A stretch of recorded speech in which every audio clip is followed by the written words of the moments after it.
அதிமுக திமுக இணைப்பு சாத்தியமா? எம்ஜிஆரின் வாக்கு வங்கி யாருக்கு கிடைக்கும்?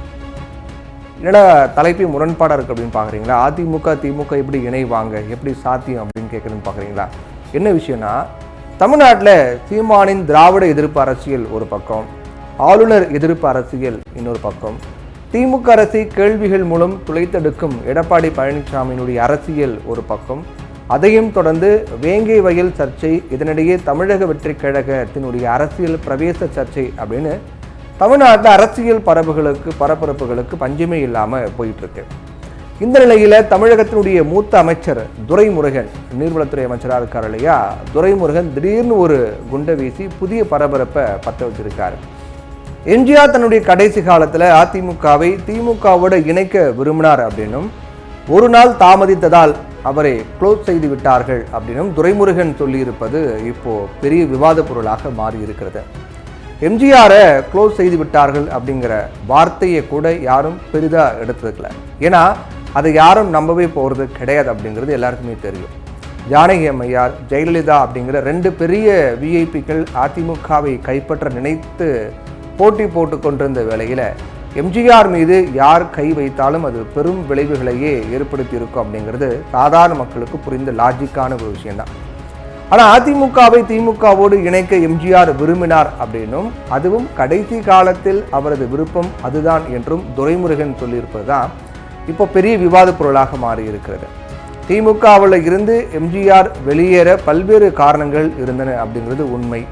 கணக்கு கேட்டதால் வெளியேற்றப்பட்டார், அமைச்சர் பதவி தராததால் எம்ஜிஆர் தலைமையுடன் முரண்பாடு என்று சொல்றது எல்லாமே நேரத்திற்கு ஏற்றார் போல பேசும் காரணங்களை தவிர அது உண்மை கிடையாது. எம்ஜிஆரின் ஆளுமையும் அவரது இமேஜையும் தகர்க்க கருணாநிதி முயற்சித்தார் என்பதுதான் இருவரும் ஆளுமைகளுக்கிடையே ஏற்பட்ட மோதலுக்கான காரணம் அப்படிங்கிறதா யதார்த்தமான உண்மை அப்படிங்கிறது எம்ஜிஆருடன் நெருக்கமாக இருந்தவர்கள் கூறக்கூடிய தகவலாக இருக்கு. இது எம்ஜிஆர் பெரிய சக்தியாக உருவெடுக்க மாட்டார் அப்படின்னும், அதற்கான வலிமையும் ராஜதந்திரமும் அவருக்கு கிடையாது அப்படின்னும் தப்பு கணக்கு போட்ட பலரும் அன்னைக்கு கருணாநிதிக்கு நெருக்கமானவர்களாக இருந்தாங்க. ஆனால் கட்சி தொடங்கிய சில மாதங்களிலேயே திண்டுக்கல் இடைத்தேர்தல், புதுவை சட்டமன்ற தேர்தல் ஆகியவற்றில் அதிமுக தனித்து நின்று வெற்றி வாகை சூடியது. 1977 நடைபெற்ற மக்களவைத் தேர்தலும் அதிமுக காங்கிரஸ் கூட்டணியே பெரும் வெற்றி பெற்றது. மேலும் சட்டமன்ற தேர்தலையும் அதிமுக காங்கிரஸ் இல்லாமல் தனித்து கூட்டணி அமைத்து போட்டியிட்டு அமோக வெற்றி பெற்றது. இந்நிலையில் 1979 ஒடிசா மாநில முதலமைச்சராக இருந்த பிஜு பட்நாயக் அதிமுக திமுக இணைப்புக்கு பேச்சுவார்த்தை நடத்தினார். எம்ஜிஆர் இல்லாமல் இனி வெற்றி பெற முடியாது என்பதால் கருணாநிதியே பிஜு பட்நாயக்கை சந்தித்து பேச்சுவார்த்தை நடத்துமாறு கூறியதாக அதிமுகவின் முன்னாள் மூத்த தலைவரும் எம்ஜிஆருக்கு நெருக்கமானவருமாக இருந்த திருச்சி சவுந்தரராஜன் ஒரு பேட்டியிலே தெரிவித்திருக்கார்.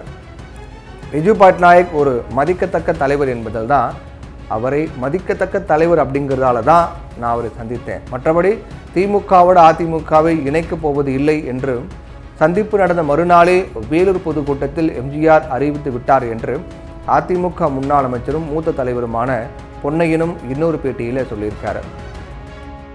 ஆனால் அன்றைய நிலைமை என்ன என்பது இப்போ பார்க்கலாம். 1979 செப்டம்பர் மாதம் மத்தியில், செப்டம்பர் மாதம் இப்போ சென்ட்ரல் கவர்மெண்ட்டாக இருக்காங்க இல்லையா, ஆட்சியில் இருந்த ஜனதா கட்சி உடைந்ததால் இந்தியாவின் முதல் காங்கிரஸ் கட்சியை சேராத பிரதமர் மொரார்ஜி தேசாய் தன்னுடைய பதவியை ராஜினாமா செய்ய வேண்டிய கட்டாயத்திற்கு உள்ளாக்கப்பட்டிருந்தார்.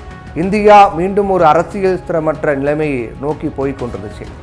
அவசர நிலை பிரகடனம் திரும்ப பெறப்பட்டு 2 ஆண்டுகளே ஆகியிருந்த சமயம் அது.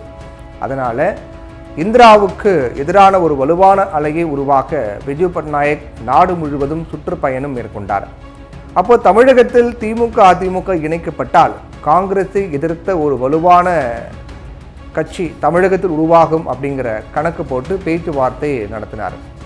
எம்ஜிஆரை முதலமைச்சராக நீடிப்பது, தலைவர் பொறுப்பை கருணாநிதி வகிப்பது, கட்சியின் கொடியில் அண்ணா படம் இருக்கும், சின்னம் குறித்து பிறகு பேச்சு கொள்ளலாம் என்றெல்லாம் பேச்சுவார்த்தையின் போது கூறப்பட்டதாக தகவல்லாம் வெளியானது. ஆனால் கருணாநிதி மீது நம்பிக்கை இல்லாத எம்ஜிஆர் கட்சி இணைப்பு முடிவை கைவிட்டார். அன்றைய பத்திரிகையாளர்கள் நேரில் பார்த்து அறிந்தவை இதுதான். அதுக்கு பிறகு எம்ஜிஆரே தொடர் வெற்றிகளை பெற்றார். உள்ளாட்சி தேர்தலில் திமுக வெற்றி பெற்றது. இடைத்தேர்தல்களில் அதிமுகவிற்கு கடும் போட்டியை ஏற்படுத்தியது. இடைத்தேர்தல்கள் நேர்மையாக நடைபெற்ற காலம் அது.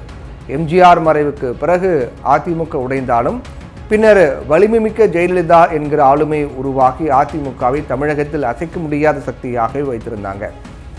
இப்போ ஜெயலலிதா மறைவுக்கு பிறகு பாஜக அதிமுகவை விலக்கிவிட்டு அந்த இடத்துல அமர பாஜக முயற்சி செய்கிறது அப்படிங்கிற ஒரு கருத்து நிலவிட்டு இருக்கு. ஆனால் பாஜக காய் நகர்த்திய விதமே இதை எடுத்து காட்டியது. அதிமுகவை EPS, OPS, TTV Dhinakaran, Sasikala அப்படிங்கிற 4 அணிகளாக பிரித்தது. இதில் இபிஎஸ் மட்டுமே இரட்டை இலை சின்னத்துடன் அதிமுகவின் பொதுச் செயலாளர் அப்படிங்கிற முத்திரைக்குடன் வலம் வந்துகிட்டு இருக்காரு. இந்த நிலையில தான் தமிழக வெற்றி கழகத்தினுடைய என்ட்ரி புதியதாக நடைபெறுகிறது. இப்போ கடும் அதிருப்தியில் இருக்கக்கூடிய அதிமுக தொண்டர்கள் எங்கே அந்த பக்கம் போயிடுவாங்களோ அப்படிங்கிற சந்தேகமும் திமுகவிற்கு எழுந்திருப்பதாக தெரியுது. மேலும் அதிமுக தாவேகா கூட்டணியும் உருவாகலாமோ அப்படிங்கிற பேச்சும் அடிபடுது. அதனால தான் துரைமுருகன் பழைய வரலாறு யாருக்கு தெரிய போகிறது என்று பேசியிருக்கிறதா ஒரு கருத்தும் சொல்லப்படுது. இப்போதைக்கு எல்லாருமே குறிவைக்கக்கூடிய கட்சி அதிமுகவாக தான் இருக்கிறது. பாஜக கூட்டணிக்கு அழைக்கிறாங்க. தாவேக நிர்வாகிகளோ எம்ஜிஆரை புகழ்கிறாங்க. திராவிட இயக்கங்களை விமர்சிக்கும் பாஜக அதிமுக பற்றி வாயே திறக்க மாட்டேங்கிறாங்க. எல்லாருமே எம்ஜிஆர் வாக்கு வங்கியை குறிவைத்து தான் செயல்படுவதாக தெரியுது. ஆனால் மக்கள் என்ன முடிவு பண்ணியிருக்காங்க, எம்ஜிஆருடைய ரசிகர்கள் என்ன முடிவு பண்ணியிருக்காங்க, அதிமுகவின் தொண்டர்கள் என்ன முடிவு பண்ணியிருக்காங்க அப்படிங்கிறது நமக்கு தெரியணும்னா வருகின்ற இடைத்தேர்தல், அதற்கு பிறகு நடக்கக்கூடிய 2026 சட்டமன்ற தேர்தலில் தான் நமக்கு தெரிய வரும்.